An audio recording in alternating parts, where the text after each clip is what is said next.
We're going to look at exponential graphs, and we're going to look at horizontal translation. Horizontal translations are shifts to the right and to the left. Okay, this is an exponential curve. It's the graph of y equals 2 to the power of x. That's what we're going to use as our basic. Notice there's an asymptote here at the y-axis, so it's sitting right on the axis, so it hasn't been moved. And we're going to use this center point. We'll call it the center point. It really is just a point that I've chosen, and it's a really useful one to use. So it's just 0, 1, and that's where it sits usually if nothing has been shifted sideways or upwards. Okay, let's shift it left and right. So if we shift it to the right, well, let's not do that. Let's do it this way.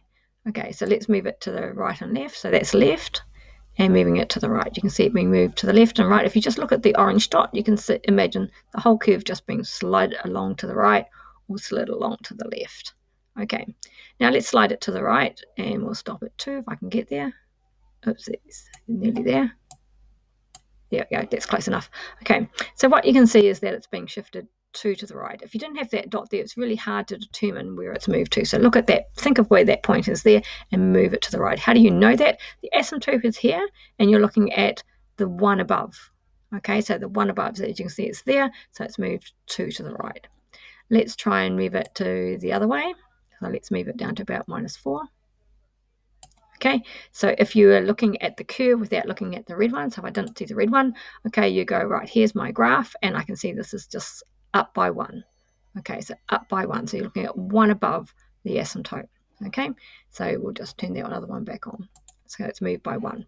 Let's have a look at how we can form an equation.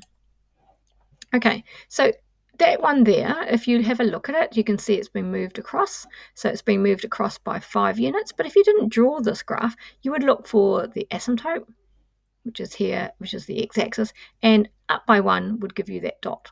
It normally sits there, so you can imagine it being shifted across by 5. How does that affect the equation? Well, just like your parabola, it goes the opposite number. So if it's +5, it'll be -5 in here, and it's up against the x. So here we go, x take away 5. So wherever the x is, right next to it, you would write -5. And remember, when you have an x shift, you use the opposite sign. So a horizontal translation of 5 units to the right, which looks like a positive, as it actually comes out next to the x, is going to be -5. Same with the one that's just down here. If you saw this blue graph and you didn't see the red one, you just look at the asymptote where it is, and then you just go up by 1, and then you locate that point. Normally it's sitting there, so you just imagine it being shifted to the left by 3. So it's shifted to the left by 3, it would usually think of negative, okay, but you change it to positive and you put it up against the x. So it's the x. Find the x wherever it is in the equation and just write +3, not -3. So +3, always change the sign. Okay, that's how we do a horizontal shift.